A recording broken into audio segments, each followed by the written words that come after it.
오늘 설교의 제목은 전부를 주셨기에 전부를 원하신다입니다. 이 제목을 들었을 때 여러분 어떤 마음이 드시나요? 어제 제가 이 제목을 저희 아내에게 들려주었습니다. 그래서 물었더니 가장 먼저 나온 대답이 부담스럽다. 그래서 어떤 부분이 부담되는지 물으니까 이 전부를 원하신다, 이게 참 너무 무겁게 다가온다는 거예요. 그래서 제가 아내의 대답을 듣고 나서 한번 곰곰이 생각을 해봤습니다. 하나님께서 전부를 원하신다라는 말이 왜 우리에게 부담스럽게 다가올까? 사실 전부를 주신다, 전부를 내가 받게 된다, 이거는 너무나 환영하죠. 근데 내가 전부를 드린다, 이거는 조금 부담스러워요. 예를 들자면 이제 청년들도 오늘 와 있는데요. 연애를 시작할 때 그 상대방이 이제 이런 말을 했다고 생각해 보세요. 내가 정말 당신을 위해서 내 전부를 주고 싶습니다. 당신을 위해서 내가 뭐든지 하고 싶습니다. 얼마나 감동적이에요. 아마 이 자리에 앉으신 대부분의 성도님들이 이 말에 속아서 결혼을 하셨을 것 같아요. 근데 그 사람이 내 전부를 줄게라고 말한 다음에 이어서 이런 말을 했다고 생각해 보세요. 그러니 당신도 나에게 전부를 줘야 돼. 내가 다 줄 테니까 너도 나에게 줘야 돼. 그 말을 들으면 숨이 턱 막히면서 이런 사람이 다 있지? 정이 떨어질 것 같아요. 사랑을 받는 건 좋아요. 그 사람이 상대방이 나에게 전부를 준다는 건 너무 환영이에요. 근데 내가 그에 준하는 무언가를 줘야 된다는 것은 좀 꺼려지는 일입니다. 왜 그럴까요? 사실 우리가 살아가는 이 시대가요, 이 개인주의적 가치관에 거의 지배를 받고 있기 때문에, 그런 가치관이 깊이 뿌리내리고 있기 때문입니다. 이 시대의 메시지를 들어보세요. 끊임없이 개인의 자유와 또 자아 실현을 강조하고 부추기지 않습니까? 이 쏟아져 나온 책들만 봐도 주로 이런 메시지들이잖아요. 내 인생의 주인은 나다. 내가 주도하고 내가 주인이 된 인생이 진짜 행복한 인생이다. 그러니 다른 사람을 위해서 살지 말고 자기 자신을 위해서 살아라. 그러니 나의 전부를 누군가를 위해서 바친다, 내 것을 드린다, 이런 개념은 왠지 모르게 나 자신을 잃어버리는 것 같은 느낌이 드는 거예요. 자유를 잃을 것 같고 그 상대방에게 내가 속박당할 것 같은 거예요. 자신의 가치를 스스로 지켜야 되고 또 내가 아니면 누구도 내 인생을 책임져 주지 않는다, 이런 강력한 신념이 지배하고 있기 때문에 이 누구라도 자신이 가진 무언가를 원할 때에 먼저 이 방어막을 치는 거예요. 뺏기지 않기 위해서. 그러니 뭐든 적당한 게 좋은 것 같아요. 이 직장 생활만 봐도 예전에는 이제 평생 직장이라는 개념이 있었지 않습니까? 그래서 한번 입사를 하면 은퇴할 때까지 그 회사에 충성을 할 수 있었습니다. 저희 아버님도 이제 IMF 때 공고퇴직을 당하시기 전까지는요, 정말 애사심을 가지고 그 회사에 충성을 다하셨어요. 쉬는 날에도 부르면요 막 달려가시고. 근데 이제는 달라졌죠. 이 직장을 위해서 전부를 바치라 이렇게 말하면 사람들이 안 옵니다. 신입사원들이 부담스러워가지고 그 회사에 안 가요. 이제는 평생 직장이 아닙니다. 언제든지 이직할 수 있는 곳이 되었어요. 그러니 있는 동안에 맡겨진 어떤 일에 최선을 다하겠지만 그렇다고 해서 내 인생을 거기다 바치진 않아요. 일과 삶의 밸런스를 굉장히 중요시 여겨요. 워라밸. 그러니 이전 세대를 살아온 이 상사들이 칼같이 퇴근하는 이 후배들을 보면요 마음이 불편한 거예요. 이게 요즘 시대의 모습입니다. 뿐만 아니라 개인의 행복을 위해서는 뭐든지 희생할 각오가 되어 있어요. 내 행복을 위해서는 다 희생할 각오가 되어 있는데 조금이라도 그 행복이 침범되면 빼앗길까 봐 이제 두려워가지고 움츠러드는 거예요. 근데 문제는 그 행복의 기준이 늘 자기중심적이라는 거예요. 이 시대가 말하는 행복의 기준은 무엇입니까? 내가 원하는 것을 내가 원하는 때에 가지면 행복한 인생인 거예요. 그래서 경제적인 독립도 추구하고 있고요. 여러분, 왜 우리는 맞벌이를 하며 살아갑니까? 그래야지 분당에 살아갈 수 있고 그래야지 아이들에게 좋은 교육을 시킬 수 있기 때문입니다. 왜 우리는 아이들에게 좋은 교육을 시키려고 합니까? 그래야지 우리 자녀들이 더 나은 삶을 살 수 있을 거라는 그런 기대가 있기 때문이에요. 이 더 나은 삶의 조건이 뭐예요? 결국 행복이잖아요. 개인의 행복. 내가 할 수 있는 것이 많아지고 누릴 수 있는 게 풍성해지는 것, 이것이 우리가 일반적으로 생각하는 행복한 삶 아닙니까? 그러니 이 하나님이 우리의 전부를 원하신다, 이 말이 버겁게 느껴집니다. 나의 자유를 빼앗길까 봐 두렵고, 우리가 생각하는 자유는요, 내가 원하는 대로 살아가는 것을 의미하기 때문이죠. 여러분, 사춘기 아이들 이제 키워보신 분도 계시고 지금 한창 그 시기를 보내고 계신 분도 계실 텐데요, 우리 아이들에게 종종 듣는 말이 뭐예요? 나 좀 내버려 둬라고.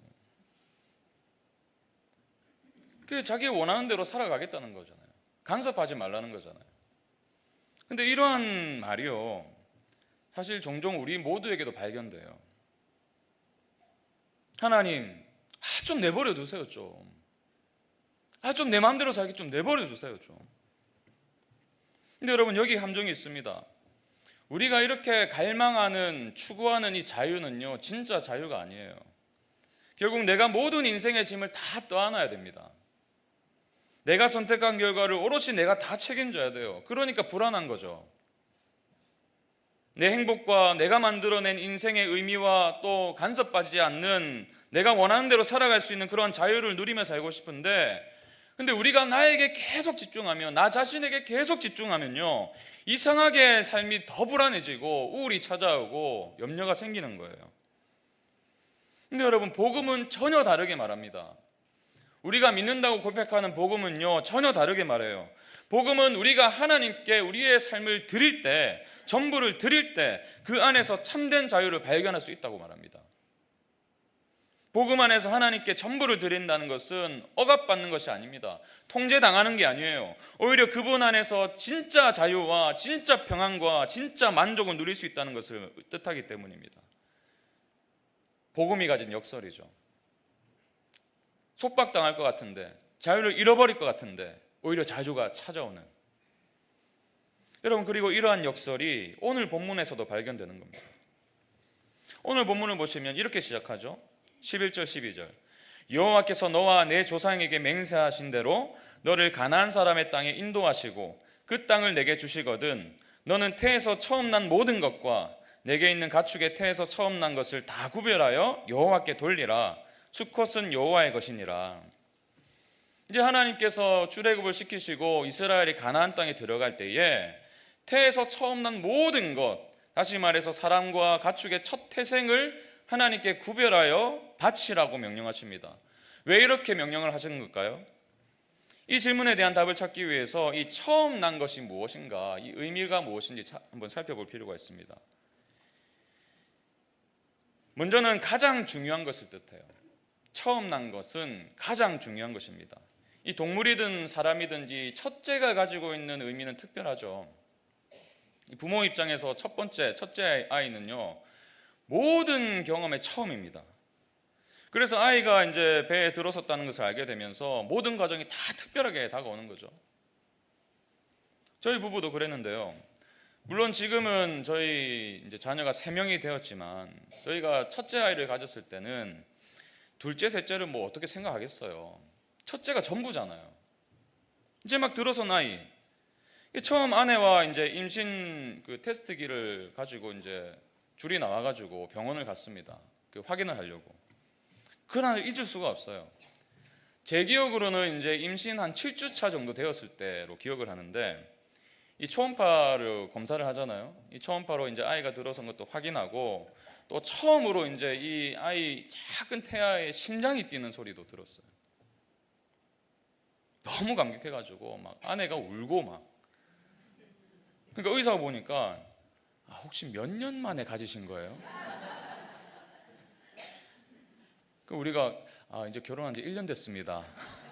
그랬더니 의사가 어이없다는 표정을 지으면서 아니 무슨 7년이나 된 것 같아도. 아이가 태어난 날에 제가 이제 탯줄도 자르고 이제 아이를 처음 안았을 때 정말 기쁘더라고요. 그 기쁨은 뭐 이루 말할 수가 없었습니다. 사진도 찍고 뭐 그 사진 편집해가지고 기념 영상도 만들어주고, 조금 더 커가지고 이제 처음으로 뒤집기를 성공한 날 막 환호성을 질렀어요. 와, 뒤집었다. 처음 이제 거실에서 여기서 여기까지 걸어가는 거, 그거 보면서도 막 온 식구가 다 박수 치면서 기뻐하고. 첫째라서 그랬어요. 첫째라서. 둘째와 막내에게는 비밀입니다. 저희가 그렇게까지 호들갑에 떨지 않았기 때문에. 여러분, 이것이 첫째가 가진 특별함이잖아요. 그 부모에게 이 첫째가 가진 소중함, 가장 귀한, 다른 자녀가 생기지 않는 한 이 첫째 자녀는 가장 소중한 존재인 거죠. 이제 그런가 하면 이 처음 난 것이 가진 두 번째 의미는 뭐냐면, 그 가족을 대표한다는 대표성을 의미가 있습니다. 가장 소중한 것일 뿐만 아니라 그 가족을 대표하는, 이 당시 고대 근동사회에서는요, 이 장자의 의미가 오늘날보다 더 귀중했어요. 더 소중한 의미가 있었습니다. 가족의 중심이자 가족의 미래였어요. 우리나라도 마찬가지잖아요. 몇십 년 전만 해도 이 큰아들 대단했지 않습니까? 딸들은 뭐 보잘것없고 별 볼 일 없고 이 큰아들만 잘 되면 되는.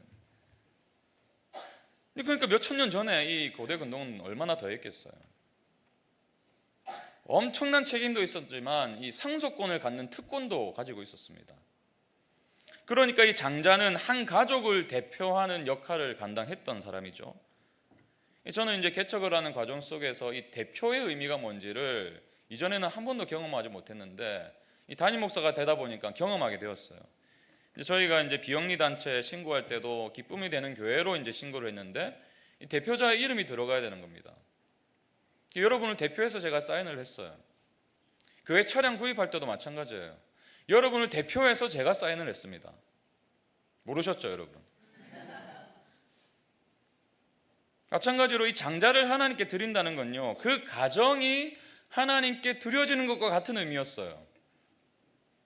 즉 아이뿐만 아니라 하나님, 우리 가정, 모든 가정이 하나님의 것입니다 라는 어떤 신앙의 고백이 담겨 있었던 것입니다. 그렇습니다, 여러분. 하나님께서 이스라엘의 처음 난 것을 구별하라, 처음 난 아들을 구별하여 바치라고 하신 것은요, 그것이 그 가정의 가장 중요한 존재였고 동시에 그 가정을 대표하는 존재였기 때문이었어요. 다시 말해서 우리 가정의 가장 소중한 것, 우리 가정의 전부를 드린다는 믿음의 고백을 하나님께서 요구하고 계신 것입니다. 그렇다면 왜 처음 난 아들을 하나님께 드리라고 명령하셨을까요? 이 영적인 깊이 있는 의미를 담고 있는데, 이 명령 역시 우리가 지금까지 살펴보고 있는 대로 이 첫 번째 유월절과 관계가 있습니다. 하나님께서 애굽의 모든 처음 난 것을 10번째 재앙을 통해서 치셨죠. 이스라엘의 처음 난 것들은, 애굽은 그렇게 하나님께서 멸하셨지만 피를 보시고 넘어가십니다. 살려주신 거예요. 어린 양의 피로 보호받게 하셨습니다. 그리고 이 사건을 통해서 하나님은 굉장히 중요한 가르침을 주셨어요. 생명의 주권이 그들에게 있지 않고 하나님께 있다는 것을 가르쳐 주신 겁니다. 그리고 하나님의 구원은 그들의 어떠한 혈통이나 자격이 아니라 오직 하나님의 은혜로 주어진 것이다. 그리고 더 중요한 것이 있어요. 이 사건의 궁극적인 목적이 뭐냐면 이스라엘을 하나님의 소유로 삼으시기 위함이었어요. 그래서 하나님은 훗날 민수기 8장 17절에서 이렇게 말씀하십니다. 이스라엘 자손 중에 처음 태어난 것은 사람이든지 짐승이든지 다 내게 속하였음은, 다 나의 소유가 되었음은 내가 애굽 땅에서 모든 처음 태어난 자를 치던 날에 그들을 내게 구별하였음이라. 다 내게 속하였음은 무슨 말이에요? 이스라엘은 이제 하나님의 소유가 되었다는 거예요. 하나님의 것이 되었다는 겁니다.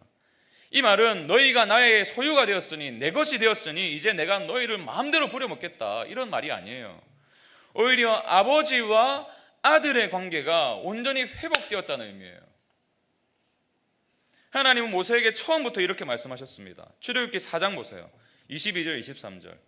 너는 바로에게 이르기를 여호와의 말씀에 이스라엘은 내 아들 내 장자라. 이스라엘은 내 아들 내 장자라. 내가 내게 이르기를 내 아들을 보내주어 나를 섬기게 하여도 내가 보내주기를 거절하니 내가 내 아들 내 장자를 죽이리라 하셨다 하라 하시니라. 이스라엘은 내 아들 내 장자라. 내 아들을 보내주어 나를 섬기게 하라. 하나님은 지금 이스라엘을 내 아들로 부르고 계세요. 내 장자라고 부르고 계십니다. 하나님께서 그들의 아버지라고 말씀하시는 거예요. 그러니 하나님의 소유가 된다는 것은 아버지 되시는 하나님의 아들이 된다는 의미였어요. 여러분, 이러한 의미가 성경 곳곳에서 드러나지 않습니까? 이러한 하나님의 심정이 성경 곳곳에 묻어 있습니다. 훗날 이스라엘이 바알과 가나안 땅에서 바알과 아스다롯 아세라를 섬길 때예요. 하나님은 호세아 선지자를 보내시면서 이렇게 하나님의 심정을 말씀하세요. 호세아 11장 1절 보십시오. 이스라엘이 어렸을 때에 내가 사랑하여 내 아들을 애굽에서 불러냈거늘. 이스라엘을 처음부터 내 아들이라 부르신 하나님은요, 지금 이 시기가 어느 시대입니까? 하나님을 그들이 떠났던 때예요. 하나님이 싫다고 바알로 돌이켰던 때예요. 하나님을 버렸던 때입니다. 그럼에도 불구하고 하나님이 지금 그들을 뭐라고 부르십니까? 내가 사랑하여 내 아들을 애굽에서 불러냈거늘. 여전히 하나님의 아들이라 부르세요. 그들은 하나님을 버렸음에도 불구하고 하나님은 그들을 버리지 않으셨다는 거예요. 그들은 하나님을 포기했을지 몰라도 하나님은 그들을 포기하지 않았다는 것입니다. 포기할 수가 없었다는 거예요. 무슨 말입니까? 내가 사랑하는 내 아들 이스라엘. 그렇기 때문에 처음 난 자를 하나님께 드리라는 이 말에는요, 이제 하나님께서 그들을 절대로 포기하지 않고 책임지겠다, 이런 선언이 담겨 있는 의미예요. 우리가 여기서 발견한 진리는 무엇입니까? 하나님께서 우리의 전부를 요구하시는 이유는 그 하나님께서 우리 모든 인생의 아버지가 되어주시기 위함이고, 동시에 그 아버지 되신 하나님께서 우리의 인생을 포기하지 않으시고 우리의 전적인 책임으로 우리의 삶을 인도하시겠다는 약속이 담겨 있는 거예요. 내 아들아, 그러니 나를 신뢰하거라. 너의 인생을 나에게 맡기거라. 내가 다 책임질게. 근데 우리는 이 말씀을 전적으로 신뢰하지 못합니다. 그래서 전부를 드리지 않아요. 여전히 나의 소유권을 주장합니다. 그리고 내 능력과 내가 가진 무언가로 나의 인생을 살려고 해요. 내 인생은 내 것이니까 나의 인생을 내가 원하는 대로 살고 싶어 해요. 하나님을 신뢰한다고 고백은 하는데 여전히 결정적인 영역에서는 내가 주도권을 지려고 해요. 여전히 이 부분은 안 됩니다, 하나님. 여러분, 우리가 가지고 있는 강력한 신념 중에 하나는 이것이잖아요. 나의 돈은, 나의 소유는 내 노력의 산물이다. 정말 그렇습니까? 내가 받은 월급은요, 내가 한 달 동안 상사 눈치 봐가면서 잠을 줄여가면서 새벽같이 나가지고 밤늦게 들어온, 그렇게 애를 써서 번 돈이기 때문에 내가 주인이죠. 내가 어디에 쓰고 얼마나 써야 될지, 그렇기 때문에 결정할 권리는 다 나에게 있어요. 내가 결정하는 겁니다. 그러니 나를 위해서는 아낌없이 써요. 투자합니다. 근데 헌금하는 데는 인색해요. 이웃을 돕자고 하면 인색합니다. 그러나 성경은 분명히 말하죠. 우리의 모든 소유는 하나님께로 비롯된 것이다. 우리에게 맡기신 것이다. 궁극적인 소유권은 하나님께 있다. 여러분, 자녀들을 향한 마음도 마찬가지지 않습니까? 얼마나 많은 부모들이 자기의 자녀를 자신의 소유로 생각하는지 모릅니다. 그러니까 내가 다 통제해야 돼요. 내가 다 간섭해야 돼요.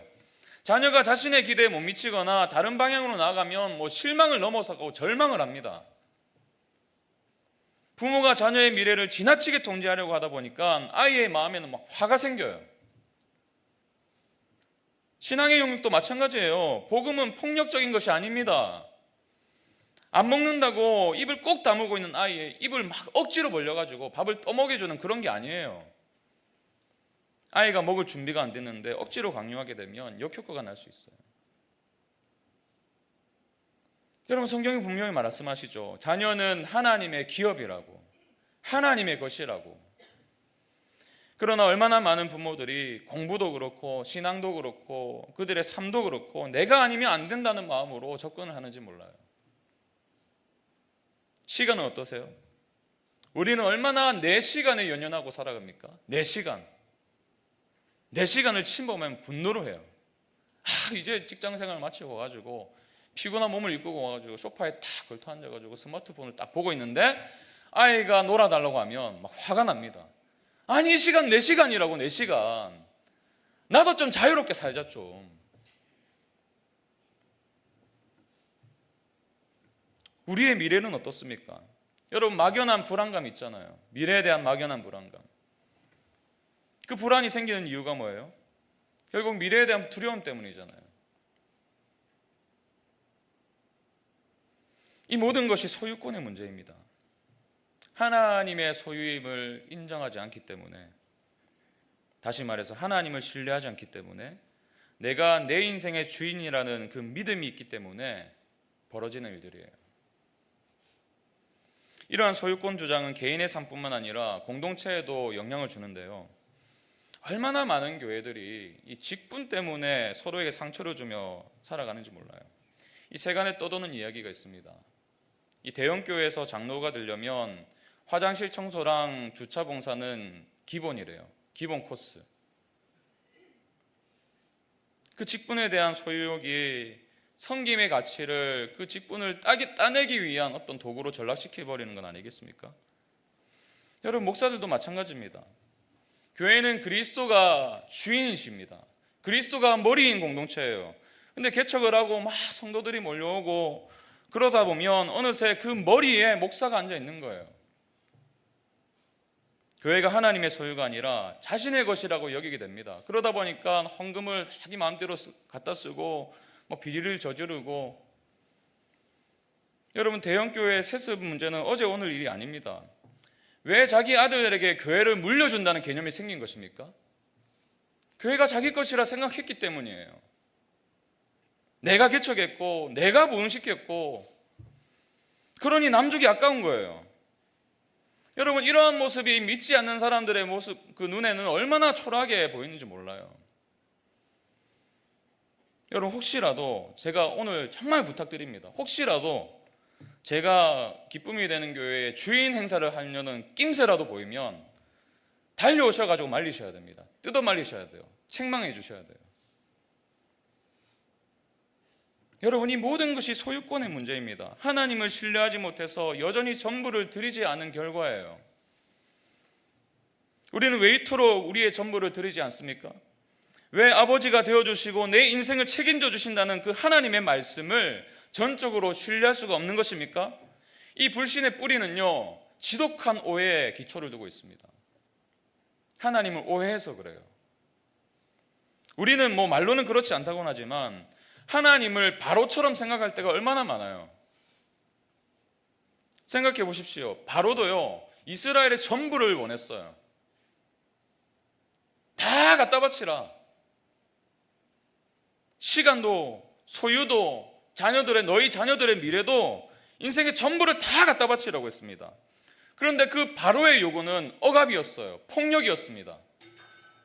바로는 인생을 갉아먹는 악독한 자였어요. 착취했고요, 남용했고요.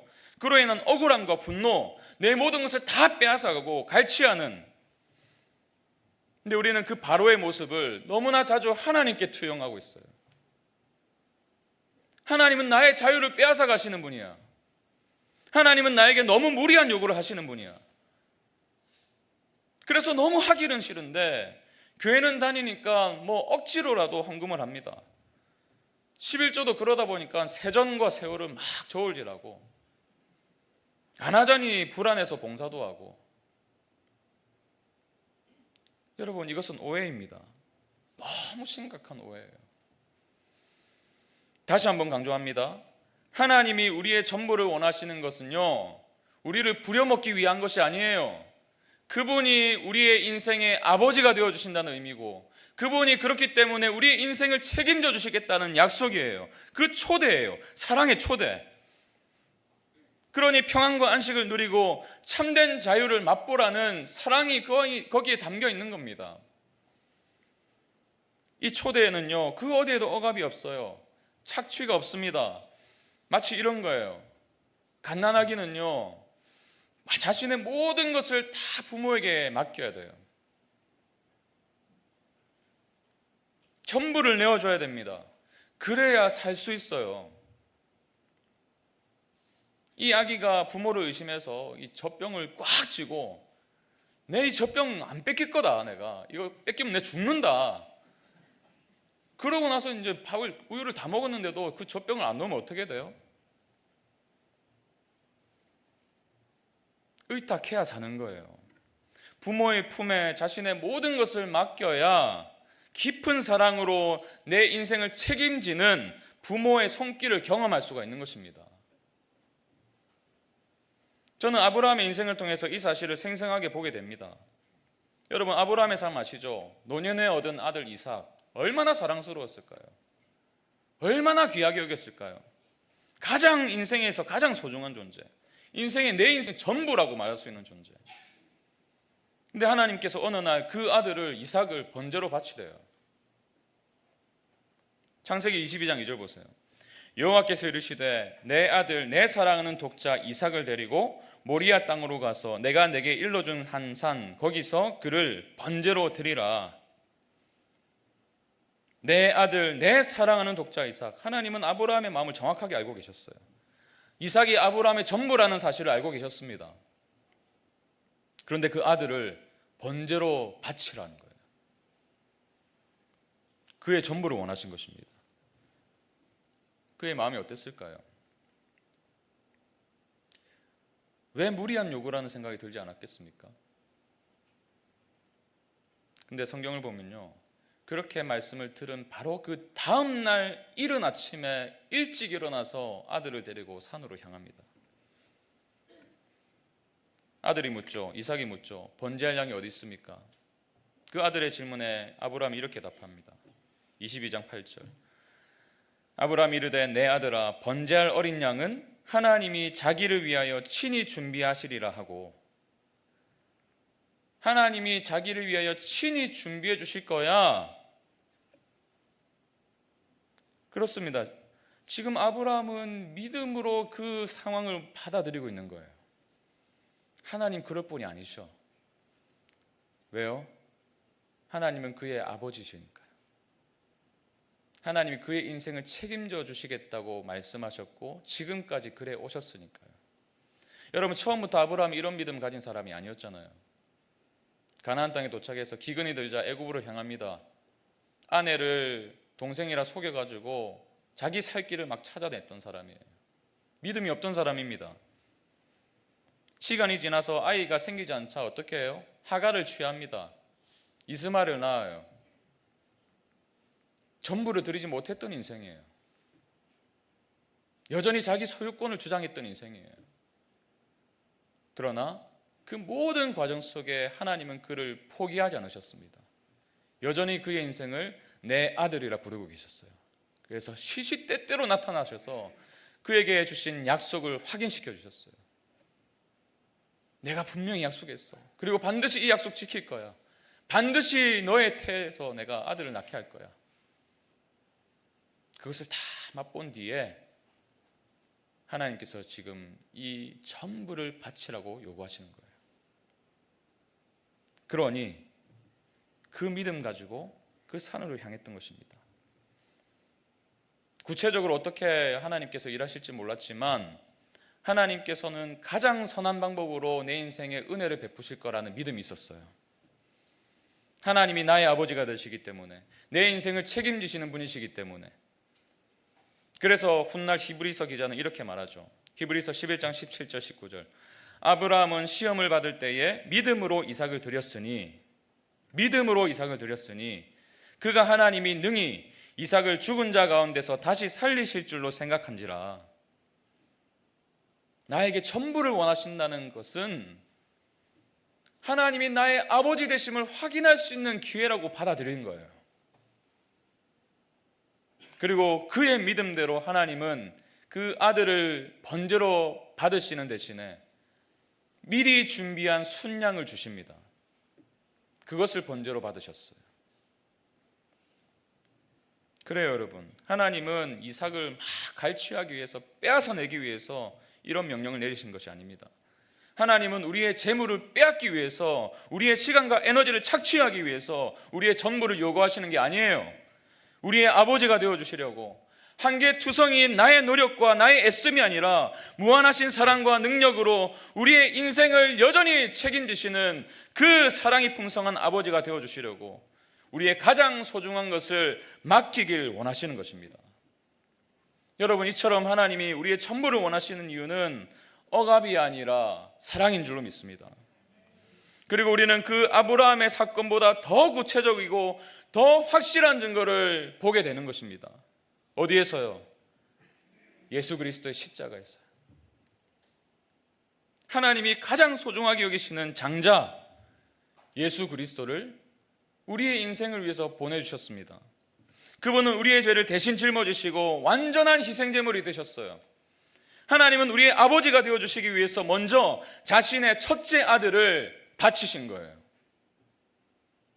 이 위대한 사랑의 증거를 보게 된 바울은 이렇게 선포합니다. 로마서 8장 32절 같이 한번 읽겠습니다. 자기 아들을 아끼지 아니하시고 우리 모든 사람을 위하여 내주시니가 어찌 그 아들과 함께 모든 것을 우리에게 주시지 아니하겠느냐. 아들을 아끼지 아니하시고 전부를 주셨기에 그 아들과 함께 모든 것을 우리에게 주시는 분, 하나님은 우리 한 사람 한 사람을 나의 아들이라 부르시기 위해서 자신의 가장 사랑하시는 그 아들을 바치셨어요. 여러분, 이보다 확실한 증거가 어디 있습니까? 이보다 강력한 사랑이 어디 있습니까? 그러니 우리가 어떻게 하나님을 바로와 같이 보겠습니까? 어떻게 우리의 것을 기꺼이 내어드리지 않을 수가 있겠습니까? 우리를 아들의 값으로 사신 하나님의 소유권을 어떻게 인정하지 않을 수가 있단 말입니까? 그렇습니다. 바울의 선언처럼 우리는 우리 자신의 것이 아니라 값으로 산 것이 된 줄 믿습니다. 그리스도께서 보여주신 그 완전한 희생을 통해 우리는 하나님의 위대한 사랑을 경험한 거예요. 이 사랑에 대한 응답으로 우리는 우리의 전부를 하나님이 기뻐하시는 산 제물로 드릴 수가 있는 것입니다. 우리의 모든 것을 하나님께 맡길 때 우리는 오히려 더 큰 자유와 평안을 맛보게 될 거예요. 조재용 목사님의 말처럼 인생을 책임져 주시는 하나님이 계실 때 우리는 이기적인 세상에서 전혀 다른 방식으로 살아갈 수 있는 용기를 얻게 되는 겁니다. 나의 것을 빼앗기지 않기 위해서 막 움켜쥐는 이 세상에서 내 전부를 하나님께 드릴 수 있는, 그분을 신뢰하기 때문에 우리의 재물을 드릴 수가 있어요. 그분을 믿기 때문에 우리의 시간을 드릴 수 있어요. 우리의 삶의 열정을 드릴 수 있어요. 자녀들의 인생도 기꺼이 맡겨드릴 수 있어요. 하나님이 내 아버지가 되시기 때문에.